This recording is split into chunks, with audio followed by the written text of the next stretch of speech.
10 বছর ধরে ফাইলবন্দি পুলিশ সংস্কার প্রস্তাব বাস্তবায়ন হলে কমবে রাজনৈতিক প্রভাব বলছেন বিশ্লেষকরা।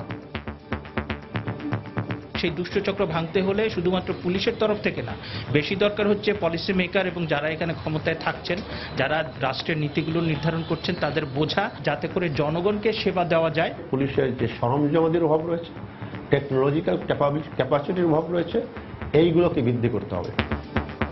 থেমে নেই প্রক্রিয়া, দাবি স্বরাষ্ট্রমন্ত্রীর। 2007 সালে পুলিশ সংস্কারের উদ্যোগ ছিল, সেগুলো কিন্তু যে সমস্ত রিকমেন্ডেশন ছিল সেগুলি অ্যাডপ্ট হচ্ছে ক্রমান্বয়ে। দেখছিলেন বিশেষ শিরোনাম। সন্ধ্যার সময়ের সঙ্গে আছি আমি জাফর সাদিক এবং আমি ফয়সাল মোর্শেদ। এবার অন্যান্য শীর্ষ সংবাদ। সন্ত্রাস ও জঙ্গিবাদ দেশের উন্নয়নে বড় বাধা, নির্মূলে কাজ করছে পুলিশ, বললেন প্রধানমন্ত্রী। জনবল আরও বাড়ানোর আশ্বাস। পুলিশ সপ্তাহে পদক পেলেন 132 সদস্য।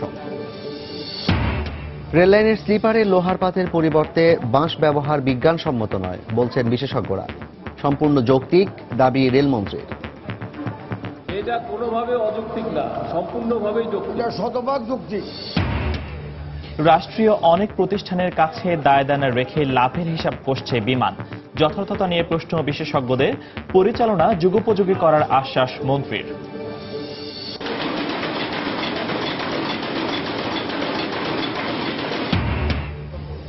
একুশে বইমেলাকে সামনে রেখে উৎসবের আমেজ ছাপাখানাগুলোতে নির্ধারিত সময়ে বই হাতে পেতে ব্যস্ততা। কর্মী সংকট থাকায় কিছুটা শঙ্কায় প্রকাশকরা। এবং আরাফাত সানির বিরুদ্ধে এবার যৌতুকের মামলা। বিব্রত বিসিবি। আদালতে দোষী প্রমাণিত হলে পাশে থাকবে না বোর্ড, জানালেন সিইও। আচরণবিধি আরও কঠোর করার পরামর্শ।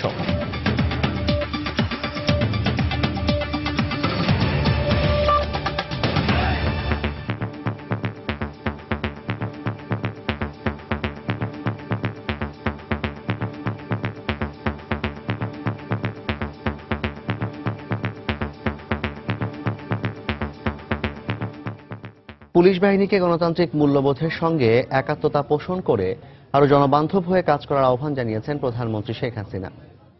সকালে রাজধানীর রাজারবাগ পুলিশ লাইনে পুলিশ সপ্তাহ 2017 উদ্বোধনী পর্বের বক্তব্যে এ আহ্বান জানান প্রধানমন্ত্রী। তিনি বলেন, সন্ত্রাস ও জঙ্গিবাদ দেশের উন্নয়নে বড় বাধা। দেশি বিদেশি বিভিন্ন চক্রের বাংলাদেশ বিরোধী ভূমিকা নস্যাৎ করে এই বাহিনী আজ মানুষের আস্থা অর্জন করেছে।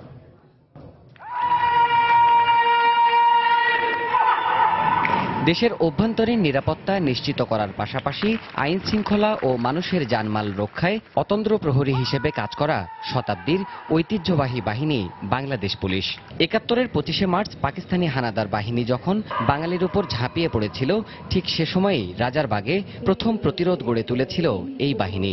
ঐতিহাসিক সেই রাজারবাগেই পুলিশ সপ্তাহ 2017 উদ্বোধনী পর্বে আসেন প্রধানমন্ত্রী শেখ হাসিনা। পুলিশ সপ্তাহ উপলক্ষে বার্ষিক কুচকাওয়াজের মাধ্যমে প্রধানমন্ত্রীকে সালাম জানায় পুলিশের বিভিন্ন ইউনিটের কন্টিনজেন্ট ও পতাকাবাহী দল। এ সময় অভ্যর্থনা মঞ্চে দাঁড়িয়ে সালাম গ্রহণ করেন শেখ হাসিনা। উদ্বোধনী পর্বের বক্তব্যে প্রধানমন্ত্রী বলেন, অতীতের ধ্যান ধারণা থেকে বেরিয়ে এসে গণতান্ত্রিক ধারায় সেবামুখী হতে হবে পুলিশ সদস্যদের। ঔপনিবেশিক আমলের ধ্যান ধারণার পরিবর্তে গণতান্ত্রিক মূল্যবোধের সাথে একাত্ম হয়ে পুলিশের সেবা আরো জনবান্ধব করতে হবে। তিনি বলেন, জঙ্গিবাদ ও বিএনপি জামায়াতের নাশকতা প্রতিহত করে এই বাহিনী মানুষের সেবা ও নিরাপত্তার আস্থা অর্জন করেছে। জঙ্গিবাদের মূলোৎপাটনে 2016 সালে বাংলাদেশ পুলিশ কার্যকরী পদক্ষেপ দেশকে বড় ধরনের নাশকতা ও অস্থিতিশীলতার হাত থেকে রক্ষা করেছে। ধ্বংসাত্মক কার্যকলাপের বিরুদ্ধে প্রতিরোধ গড়ে তুলতে যে জীবন দিয়েছেন, তাদের এই মহান আত্মত্যাগ দেশ ও জাতি চিরদিন শ্রদ্ধার সাথে ও কৃতজ্ঞতার সাথে স্মরণ করবে। পুলিশ বাহিনীর উন্নয়নে সরকার সব কার্যক্রম অব্যাহত রেখেছে উল্লেখ করে প্রধানমন্ত্রী জানান, আরও 50,000 পুলিশ নিয়োগের প্রক্রিয়া চলমান রয়েছে। বাংলাদেশ পুলিশের কৌশলগত পরিকল্পনা, অবকাঠামো এবং মানব সম্পদ ব্যবস্থাপনা শক্তিশালী করে কর্মক্ষেত্রে পুলিশের সার্বিক সক্ষমতা বৃদ্ধি করা হচ্ছে। এর আগে বীরত্বপূর্ণ অবদানের জন্য বাহিনীর 132 জন সদস্যকে বাংলাদেশ পুলিশ পদক বিপিএম এবং রাষ্ট্রপতি পুলিশ পদক পিপিএম ব্যাজ পরিয়ে দেন প্রধানমন্ত্রী শেখ হাসিনা। আক্তার হোসেন, দেবাশিস রায়, সময় সংবাদ, ঢাকা। 10 বছর ধরে ফাইলবন্দি হয়ে রয়েছে পুলিশ সংস্কার প্রস্তাব, অথচ বাহিনীর প্রধান থেকে শুরু করে সবাই বলছেন সময়ের সঙ্গে তাল মিলিয়ে চলতে হলে পুলিশের সংস্কারের কোনো বিকল্প নেই। সংস্কার হলে বাহিনীটির উপর রাজনৈতিক প্রভাব কমবে অনেকটাই। স্বরাষ্ট্রমন্ত্রী বলছেন সংস্কার একটি চলমান প্রক্রিয়া, ক্রমান্বয়ে পুলিশের আধুনিকায়নের কাজ এগিয়ে চলছে। খান মোহাম্মদ রুমেলের রিপোর্ট। স্বাধীন বাংলাদেশে প্রথম পুলিশ সপ্তাহ হয় 1975-এর জানুয়ারিতে, যাতে অংশ নিয়েছিলেন বঙ্গবন্ধু শেখ মুজিবুর রহমান। দমনমূলক মানসিকতা ত্যাগ করে সেবার মনোভাব নিয়ে মানুষের কল্যাণে পুলিশকে কাজ করার তাগিদ দিয়েছিলেন বঙ্গবন্ধু। তোমরা স্বাধীন দেশের পুলিশ, তোমরা পাকিস্তানিদের শোষকদের পুলিশ নও। তোমাদের কর্তব্য জনগণকে সেবা করা, জনগণকে ভালোবাসা। এরপর কেটেছে 4 দশকের বেশি সময়। দেশের অভ্যন্তরীণ নিরাপত্তা ও আইন শৃঙ্খলা রক্ষার অন্যতম প্রধান দায়িত্বপ্রাপ্ত বাহিনী পুলিশ। 1861 সালের পুলিশ রেগুলেশন অব বেঙ্গল পিআরবিকে ভিত্তি করে চলছে এই বাহিনী। যদিও পুলিশের সংস্কারে উদ্যোগ নেওয়া হয়েছে বারবারই। সবশেষ 2007 সালে সংস্কারের একটি উদ্যোগ নেওয়া হলেও তা আলোর মুখ দেখেনি এখনো। প্রস্তাবিত সেই খসড়ায় বলা হয়েছিল মহাপরিদর্শক থেকে শুরু করে পুলিশ সুপার পর্যন্ত কাউকেই পদায়নের 2 বছর পূর্ণ না হওয়া পর্যন্ত রাজনৈতিক চাপে বদলি করা যাবে না। পুলিশ বাহিনীতে নিয়োগ, বদলি ও পদোন্নতির ক্ষেত্রে মন্ত্রী, এমপি বা কোনো প্রভাবশালী ব্যক্তির টেলিফোন কিংবা লিখিত বা মৌখিক সুপারিশ ফৌজদারি অপরাধ হিসেবে গণ্য হবে। বিশ্লেষকরা বলছেন 2007-এর সংস্কার প্রস্তাব বাস্তবায়িত হলে একদিকে পুলিশের জবাবদিহিতা বাড়বে, অপরদিকে পুলিশের উপর রাজনৈতিক প্রভাব কমবে অনেকটাই। যারা রাষ্ট্রের নীতিগুলো নির্ধারণ করছেন তাদের বোঝা এবং সেই বুঝে এরকম একটা নতুন আইন করে এরকম একটা পুলিশ সিস্টেম প্রবর্তন করা, যাতে করে জনগণকে সেবা দেওয়া যায়। পুলিশের যে সরঞ্জামাদির অভাব রয়েছে, টেকনোলজিক্যাল ক্যাপাসিটির অভাব রয়েছে, এইগুলোকে বৃদ্ধি করতে হবে। পুলিশ প্রধান বলছেন সংস্কারের তাগিদ অনুভব করছেন তারাও, আর সেই লক্ষ্যেই সম্মিলিতভাবেই দেওয়া হয়েছিল প্রস্তাবনা। আমরা যেভাবে প্রস্তাব দিচ্ছি সেটা সেটাই যে সরকার করবে সেটাও আমরা চাই না। যদি মনে করে সেগুলি কোনো পরিবর্তন, মার্জন, সংযোজন দরকার হয় সেটাও তারা করতে পারে। স্বরাষ্ট্রমন্ত্রী জানিয়েছেন 2007-এর সংস্কার প্রস্তাব বিবেচনায় নিয়ে কাজ করছেন তারা। সংস্কার যখন যেটা প্রয়োজন সেটা কিন্তু হচ্ছে, এবং যেগুলো 2007 সালে পুলিশ সংস্কারের উদ্যোগ ছিল সেগুলো কিন্তু যে সমস্ত রিকমেন্ডেশন ছিল সেগুলি অ্যাডপ্ট হচ্ছে ক্রমান্বয়ে। নানা সীমাবদ্ধতার মাঝেও পুলিশ নিষ্ঠার সঙ্গে দায়িত্ব পালন করছে বলেও মন্তব্য করেন স্বরাষ্ট্রমন্ত্রী। পুলিশের সংস্কারের তাগিদ অনুভব করছেন সবাই, কিন্তু বাস্তবতা হচ্ছে সংস্কারের উদ্যোগ নেওয়ার পর দীর্ঘ সময় পেরিয়ে গেলেও এখনো আলোর মুখ দেখেনি তা। সংশ্লিষ্টরা বলছেন যত দ্রুত বাস্তবায়ন হবে পুলিশের সংস্কার, ততই লাভবান হবেন দেশের মানুষ। খান মোহাম্মদ রুমেল, সময় সংবাদ, ঢাকা। দেশের কয়েকটি স্থানে রেললাইনের স্লিপারে লোহার পাতের পরিবর্তে বাঁশ ব্যবহারকে সম্পূর্ণ যৌক্তিক বলে দাবি করেছেন রেলমন্ত্রী মুজিবুল হক। সকালে রাজধানীর কমলাপুর রেল স্টেশনে ঢাকা চট্টগ্রাম ঢাকার মধ্যে চলাচলকারী মহানগর প্রভাতী ট্রেনের নতুন কোচ উদ্বোধন করতে এসে তিনি একথা জানান। অনুষ্ঠানে রেলের অতিরিক্ত মহাপরিচালক বলেন, স্লিপারে বাঁশ সহায়ক কাঠামো হিসেবে ব্যবহার করা হয়েছে। তবে মন্ত্রীর এমন মন্তব্যের সমালোচনা করেছেন বিশেষজ্ঞরা। তারা বলছেন রেলপথে বাঁশের এমন ব্যবহার বিজ্ঞানসম্মত নয়। চরম ঝুঁকিপূর্ণ অবস্থায় বেশ কয়েকদিন ধরেই লালমনিরহাট ও মৌলভীবাজারে রেললাইনের ব্রিজগুলোর স্লিপারে বাঁশ ব্যবহারের অভিযোগ ওঠে। এ বিষয়ে দায়িত্বপ্রাপ্ত কোনো কর্মকর্তা কথা না বললেও সোমবার সকালে রাজধানীর কমলাপুর রেল স্টেশনে ঢাকা চট্টগ্রাম ঢাকার মধ্যে চলাচলকারী মহানগর প্রভাতী ট্রেনের নতুন কোচ উদ্বোধন করতে এসে সাংবাদিকদের প্রশ্নের মুখোমুখি হন রেলমন্ত্রী। বাঁশ ব্যবহারকে যৌক্তিক হিসেবে ব্যাখ্যা দিলেন অতিরিক্ত মহাপরিচালক ও মন্ত্রী। স্টিলের পাত দেওয়ার কথা, কিন্তু যেহেতু ওটা দেওয়ার পরে চুরি হয়ে যায়, ফ্রিকোয়েন্টলি চুরি হয়, সেই জন্য আমরা এখানে বাঁশের ফালি অথবা অন্য কোনো দিয়ে আমরা জাস্ট এটা আটকে রাখি। এটা কিন্তু কোনো রেলের কিন্তু লোড বহন করে না, এটা স্ট্রাকচারের অংশও না। এটা কোনোভাবে অযৌক্তিক না, সম্পূর্ণভাবেই যৌক্তিক, শতভাগ যৌক্তিক। রেলের কাঠামোগত কোনো অংশ না হলেও শুধু সহায়ক হিসেবে দেয়া হয়েছে বলে জানান রেলমন্ত্রী মুজিবুল হক। বাঁশের দ্বারা কোনো ট্রেন চলে না, উন্নয়ন আমাদের এটাকে শুধু সহায়ক হিসেবে দেওয়া হয়েছে। আজকে আপনারা পত্রিকায় দেখবেন একদম ক্লিয়ারভাবে আমরা এই ব্যাপারে সমগ্র জনসাধারণের অবগতির জন্য বিজ্ঞপ্তি আকারে আমরা বিভিন্ন পত্রিকায় জানিয়ে দিয়েছি। রেলপথ মন্ত্রণালয়ের এমন মতামতকে সমালোচনা করে যোগাযোগ বিশেষজ্ঞরা বলছেন, রেলপথে বাসের ব্যবহার কোনোভাবেই গ্রহণযোগ্য হতে পারে না। বাস দিয়ে এই স্লিপারকে ধরে রাখার কোনো রকম কিন্তু পরামর্শ কোথাও আমি দেখিনি, এবং এটা কখনো বিজ্ঞানসম্মত না। এটা একটা নন স্ট্যান্ডার্ড জিনিস আমরা করছি, কারণ আমরা অর্থায়ন পাচ্ছি না। আমাদের ট্রেন কিন্তু বেশি দ্রুত চলে না। দ্রুত গতিতে চলতে গেলে এই স্থাপনাগুলি অত্যন্ত ঝুঁকিপূর্ণ হয়ে যায়। দ্রুতগতির অর্থনীতি আর অবকাঠামো নিশ্চিত করতে হলে বিনিয়োগের মাধ্যমে রক্ষণাবেক্ষণকে আরও বেশি বিজ্ঞানসম্মত করতে হবে বলে মনে করেন বিশেষজ্ঞরা। শাফিন জাহিদ, সময় সংবাদ, ঢাকা। গত 2 বছরে প্রায় 600 কোটি টাকা লাভ করেছে বাংলাদেশ বিমান।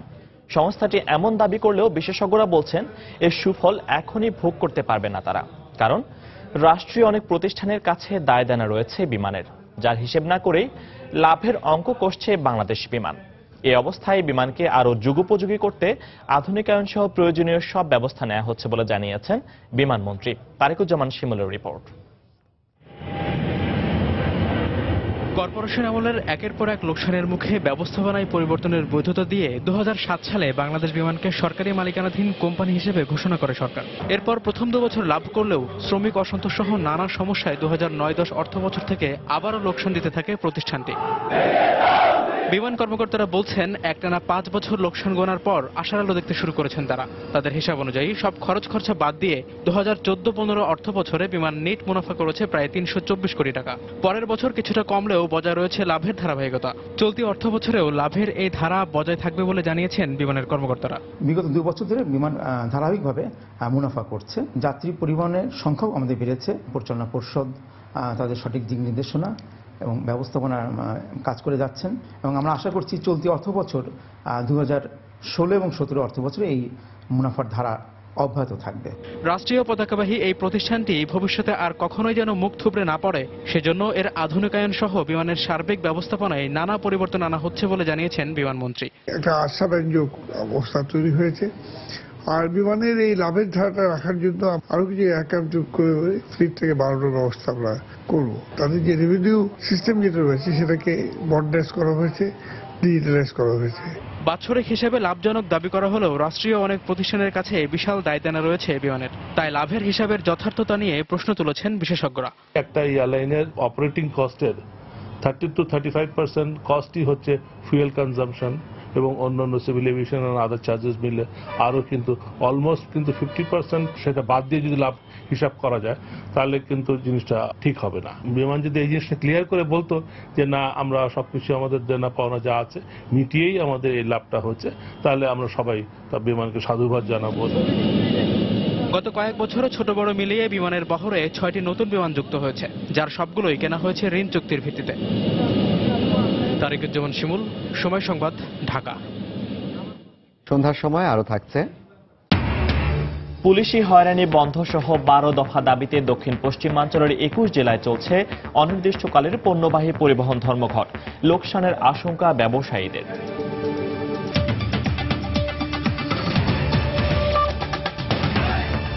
তথ্য প্রযুক্তি আইনে মামলার পর ক্রিকেটার আরাফাত সানির বিরুদ্ধে 20 লাখ টাকার যৌতুক বিরোধী আইনে মামলা করেছেন নাসরিন সুলতানা। এ বিষয়ে সানির বিরুদ্ধে সমন জারি করেছেন আদালত। ক্রিকেটার সানির স্ত্রী হিসেবে সামাজিক স্বীকৃতির দাবিও করেন নাসরিন। এদিকে সানির নারী বিষয়ক ঘটনায় বিব্রত বাংলাদেশ ক্রিকেট বোর্ড। দোষী প্রমাণিত হলে তাকে কোনো রকম সহায়তা করা হবে না বলে জানান বিসিবির প্রধান নির্বাহী নিজামুদ্দিন চৌধুরী সুজন।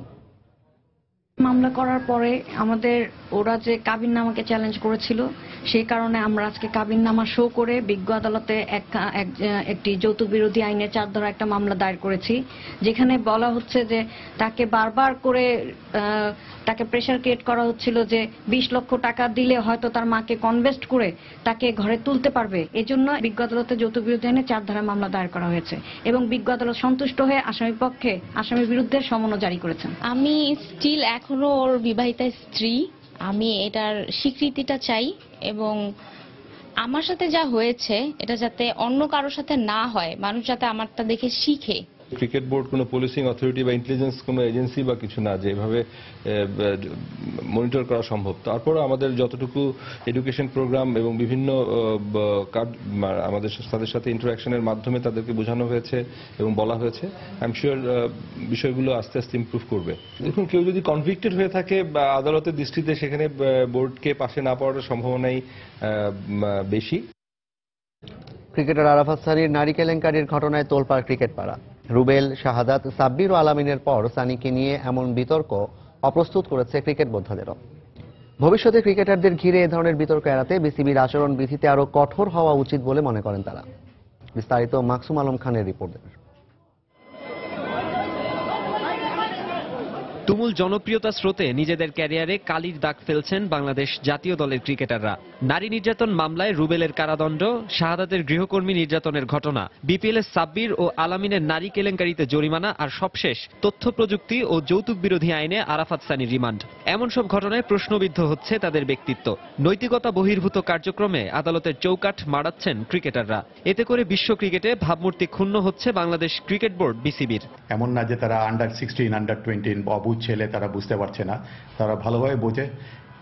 তারা মোটামুটি সবাই ম্যাচিউরড, বাংলাদেশ দলে খেলছে অনেকদিন ধরে, 8-10 বছর ধরে খেলছে তারা, সুতরাং উচিত তাদের সেভাবে চলাফেরা করা। বহির্বিশ্বের কাছে তো এদের ভাবমূর্তি, আমাদের ক্রিকেটের ভাবমূর্তি খারাপ হয়ে তারা ভাববে যে আসলে এদের মধ্যে যথেষ্ট নৈতিক অবস্থান নাই।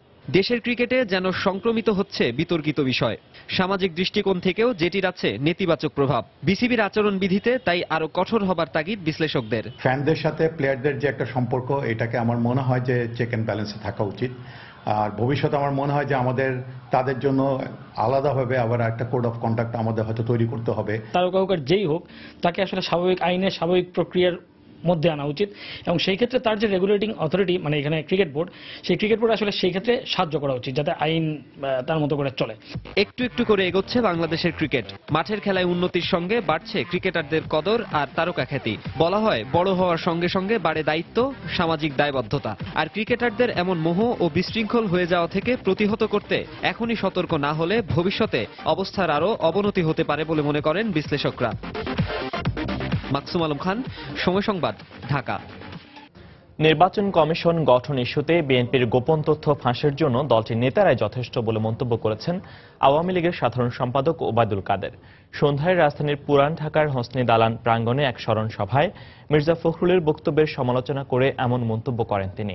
অনুষ্ঠানে খাদ্যমন্ত্রী কামরুল ইসলাম দলের ক্ষতি হয় এমন কিছু না করতে নেতাকর্মীদের প্রতি আহ্বান জানান।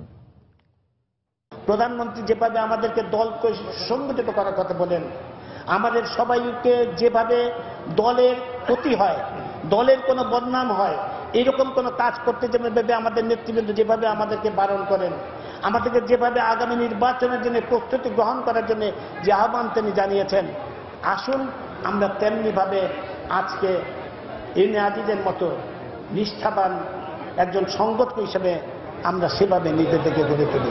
আমাদের চয়েস আমাদের দলের লোক হবে, কিন্তু বিএনপির ইতিহাস বলে তাদের অলওয়েজ এইসব সাংবিধানিক পজিশনে দলীয় লোক। আওয়ামী লীগ না হলেও যে কোনো মানুষ, যে কোনো ব্যক্তি এই পদের যোগ্য, মহামান্য রাষ্ট্রপতি তাদেরকে দিয়ে সার্চ কমিটিও করতে পারেন এবং তিনি ইলেকশন কমিশনও গঠন করতে পারেন। এটা সম্পূর্ণভাবে তার মহামান্য রাষ্ট্রপতি এখতিয়ার। আওয়ামী লীগ অবাধ সুষ্ঠু নির্বাচন চায় না, উল্টো বিভ্রান্তিকর কথা বলে তারাই রাষ্ট্রপতিকে বিতর্কিত করছে বলে মন্তব্য করেছেন বিএনপির মহাসচিব মির্জা ফখরুল ইসলাম আলমগীর। বিকেলে সুপ্রিম কোর্ট বার মিলনায়তনে জাতীয়তাবাদী আইনজীবী ফোরাম আয়োজিত আলোচনা সভায় তিনি একথা বলেন। এ সময় তিনি আরো বলেন, ক্ষমতায় বসার জন্য নয়, গণতন্ত্রকে ফিরিয়ে আনার জন্যই লড়াই করছে বিএনপি। দেশনেত্রী একটি প্রস্তাব দিয়েছেন একটা সুষ্ঠু নির্বাচনের জন্য। ধন্যবাদ দেব মহামান্য রাষ্ট্রপতিকে যে তিনি সেটাতে সাড়া দিয়ে রাজনৈতিক দলগুলোকে ডেকেছেন, তাদের সাথে কথা বলেছেন এবং তিনি গতকাল পার্লামেন্টে বলেছেন যে আমি দেখতে চাই যে গণতন্ত্র সকলকে নিয়ে সামনের দিকে এগিয়ে চলেছে। আমরা সে কথাই বারবার করে বলছি। দুর্ভাগ্য যে দলটি আজকে জোর করে ক্ষমতায় বসে আছে, সেই জন্য তারা বিতর্কিত করতে চায়, এমনকি মহামান্য রাষ্ট্রপতিকেও তারা বিতর্কিত করতে চায়। দুঃখ হয় যে যখন তাদের শীর্ষ নেতারা এই সম্পর্কে ভিন্ন ভিন্ন কথা বলেন, যার কোনো ভিত্তি নেই। সন্ধ্যার সময়ে আরো থাকছে ওয়ানডে টি-20-র পর টেস্টেও নিউজিল্যান্ডের কাছে হোয়াইট ওয়াশ হল বাংলাদেশ। ক্রাইস্টচার্চ টেস্টে 9 উইকেটের বড় ব্যবধানে হার টাইগারদের।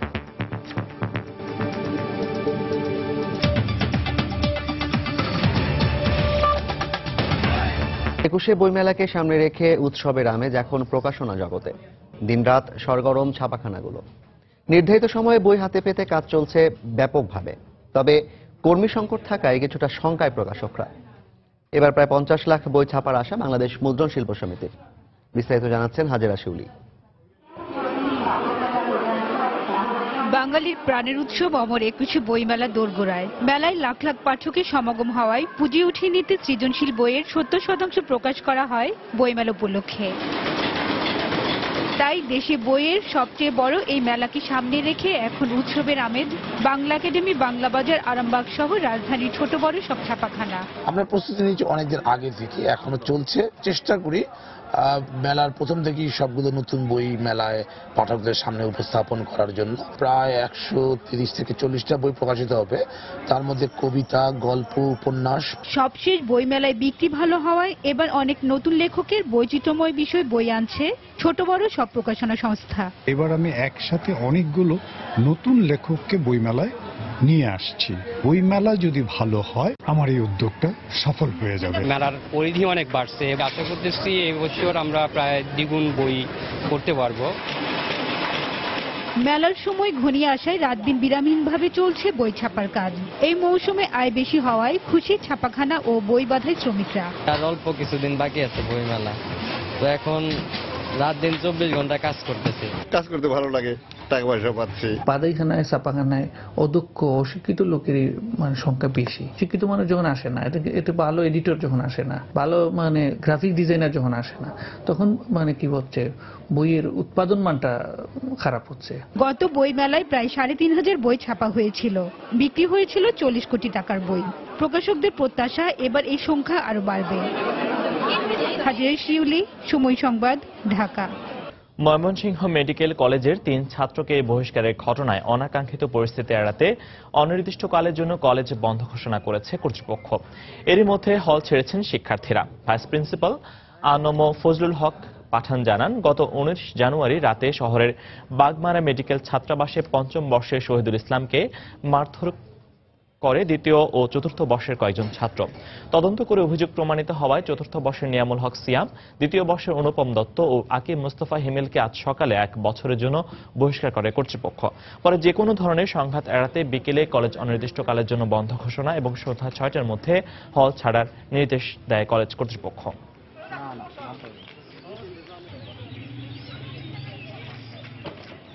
খুলনা ও বরিশাল সহ দক্ষিণ পশ্চিমাঞ্চলের 21 জেলায় অনির্দিষ্টকালের পণ্যবাহী পরিবহন ধর্মঘট চলছে। অতিরিক্ত পণ্য পরিবহন নিয়ন্ত্রণ কেন্দ্র স্থাপন এবং ফেরিঘাটে চাঁদাবাজি ও হয়রানি বন্ধ সহ 12 দফা দাবিতে এ ধর্মঘটের ডাক দেওয়া হয়। ধর্মঘটের কারণে সকাল থেকে পণ্যবাহী সব ধরনের যান চলাচল বন্ধ রয়েছে। এ সময় রাস্তার পাশে সারিবদ্ধভাবে দাঁড়িয়ে থাকতে দেখা যায় পণ্যবাহী যানবাহনগুলোকে। 12 দফা দাবি বাস্তবায়নে বিভিন্ন জেলায় বিক্ষোভ মিছিল করেন আন্দোলনকারীরা। এই অবস্থা চলতে থাকলে ক্ষতির আশঙ্কা করছেন স্থানীয় ব্যবসায়ীরা। এদিকে ধর্মঘট প্রত্যাহারের বিষয়ে বিকেলে বিভাগীয় কমিশনারের সঙ্গে আন্দোলনকারীদের বৈঠক কোনো সিদ্ধান্ত ছাড়াই শেষ হয়েছে। গত 21 জানুয়ারি 12 দফা দাবি বাস্তবায়নে অনির্দিষ্টকালের ধর্মঘটের ডাক দেয় পণ্যবাহী পরিবহন মালিক শ্রমিক ঐক্য পরিষদ। বাংলা একাডেমি সাহিত্য পুরস্কার 2016 ঘোষণা করা হয়েছে। বিকেলে সংবাদ সম্মেলনে বাংলা একাডেমির মহাপরিচালক অধ্যাপক শামসুজ্জামান খান এই পুরস্কার ঘোষণা করেন।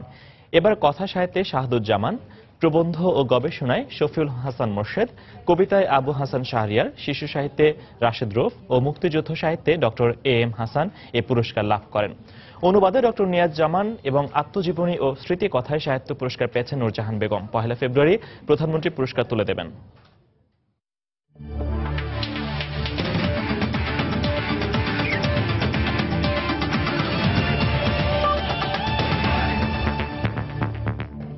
বাংলাদেশ নিউজিল্যান্ড টেস্ট প্রসঙ্গ। 4 দিনের ক্রাইস্টচার্চ টেস্ট হেরে গেল বাংলাদেশ। প্রথম ইনিংসে 354 রানে নিউজিল্যান্ডকে গুটিয়ে দেওয়ার পর দ্বিতীয় ইনিংসে ব্যাটসম্যানদের দায়িত্বহীন ব্যাটিংয়ে বাংলাদেশ অল আউট হয় 173 রানে। জয়ের জন্য 109 রানের টার্গেটে ব্যাট করতে নেমে দ্বিতীয় ইনিংসে মাত্র 1 উইকেট হারিয়ে লক্ষ্যে পৌঁছে যায় স্বাগতিক নিউজিল্যান্ড। ফলে ওয়ানডে টি20-র পর টেস্টও হোয়াইট ওয়াশ হল বাংলাদেশ। নিউজিল্যান্ড থেকে মুস্তাফিজুল হক আকাশের ক্যামেরায় হুমায়ুন কবির রোজের রিপোর্ট। নিউজিল্যান্ডের আবহাওয়া যেন দুরন্ত দুষ্ট কিশোরের মতোই স্থির না। এই মেঘ, এই ঝলমলে রোদ কিংবা হঠাৎই বৃষ্টি। গেল 2 দিনে টানা বৃষ্টির পর স্নিগ্ধ সকালে দিন, কিন্তু সুন্দর সকালটা উপভোগ করতে পারল না বাংলাদেশের ফিল্ডাররা। ক্যাচ মিস, যেখানে কিউইদের দ্রুত অল আউটের স্বপ্ন দেখছিল বাংলাদেশের সমর্থকেরা, সেখানে 2টি ক্যাচ মিসের মাসুল হিসেবে উল্টো লিড নিল নিউজিল্যান্ড। হেনরি নিকোলসের ক্যারিয়ার সেরা 98 রানে 65 রানের লিড স্বাগতিকদের। তবে ঠিকই আপন আলোয় উজ্জ্বল থেকে বল হাতে সাকিব শিকার করেছেন 4 উইকেট। ঋণ শোধ করার পাশাপাশি অটুট লক্ষ্য ক্রাইস্টচার্চের টেস্ট ড্র করার প্রতিজ্ঞায় দ্বিতীয় ইনিংসে ব্যাটিংয়ে নামে বাংলাদেশ। কিন্তু অধিনায়ক তামিম একই শট খেললেন যে শট সিলেকশন নিয়ে এত কথা, ফুল শটে ভুল আবার। লাঞ্চ বিরতির আগ মুহূর্তে তাই দলীয় 17 আর ব্যক্তিগত 8 রানে তামিম ফেরেন প্যাভিলিয়নে। কিউইদের বাউন্স আর শর্ট বলের বিরুদ্ধে হাল ধরার প্রাণপণ চেষ্টা মাহমুদুল্লাহ আর সৌম্য সরকারের। কিন্তু মাসখানিক হলো নিউজিল্যান্ডে এসে যেন বাড়ি ফেরার তারা সবার। নইলে কি সাদা পোশাকের ক্রিকেটে এমন শট খেলে কেউ? সৌম্য 36 আর সাকিব আউটের খাতায় ব্যক্তিগত 8 রান।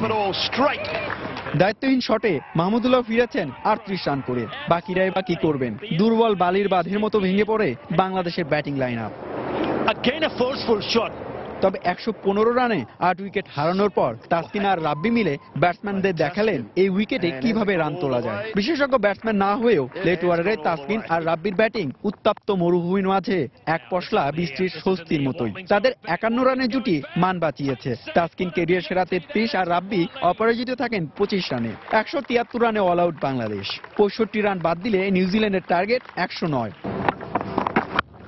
শেষ বিকেলে এই টার্গেট বড় কিছু নয় কিউইদের কাছে। ব্যক্তিগত 33 রানে ওপেনার জিত ট্রাভেল আউট হলেও টম লাথামের 41 আর গ্র্যান্ড হোমের 33 রানের অপরাজিত ইনিংসে 2-0-তে ওয়ানডে টি20-র পর টেস্ট সিরিজও জিতে নেয় নিউজিল্যান্ড। আবারও দারুণ এক সম্ভাবনার অপমৃত্যু। নিউজিল্যান্ড সফরের শেষের গল্পটা তাই হতাশার। যে টেস্ট ড্র করার কথা ছিল সেই টেস্ট হিসেবে 3 দিনেই হেরে বসল টাইগাররা। এ টেস্টে অনেক প্রাপ্তির সুযোগ ছিল বাংলাদেশের, কিন্তু দ্বিতীয় ইনিংসে ব্যাটসম্যানদের দারুণ ব্যাটিং ব্যর্থতায় অনেক স্বপ্নগুলো মাটিতে মিশিয়ে শূন্য হাতেই বাড়ি ফিরতে হচ্ছে বাংলাদেশ দলকে। ক্রাইস্টচার্চের হেগলি ওভাল থেকে হুমায়ুন কবির রোজ, সময় সংবাদ, নিউজিল্যান্ড। সন্ধ্যার সময় এই পর্যায়ে শীর্ষ সংবাদগুলো জানিয়ে দিচ্ছি আরেকবার। সন্ত্রাস ও জঙ্গিবাদ দেশের উন্নয়নে বড় বাধা, নির্মূলে কাজ করছে পুলিশ, বললেন প্রধানমন্ত্রী। জনবল আরও বাড়ানোর আশ্বাস। পুলিশ সপ্তাহে পদক পেলেন 132 সদস্য। রেল লাইনের স্লিপারে লোহার পাতের পরিবর্তে বাঁশ ব্যবহার বিজ্ঞানসম্মত নয়, বলছেন বিশেষজ্ঞরা। সম্পূর্ণ যৌক্তিক দাবি রেলমন্ত্রীর। এটা কোনোভাবে অযৌক্তিক না, সম্পূর্ণভাবে যৌক্তিক, শতভাগ যৌক্তিক। রাষ্ট্রীয় অনেক প্রতিষ্ঠানের কাছে দায় জানা রেখেই লাভের হিসাব করছে বিমান, যথার্থতা নিয়ে প্রশ্ন বিশেষজ্ঞদের। পরিচালনা যুগোপযোগী করার আশ্বাস মন্ত্রীর।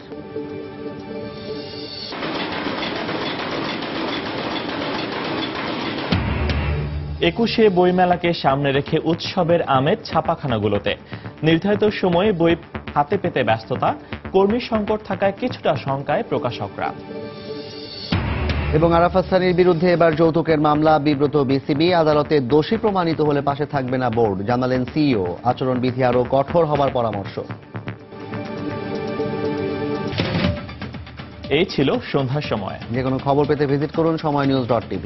সঙ্গে থাকুন সময়।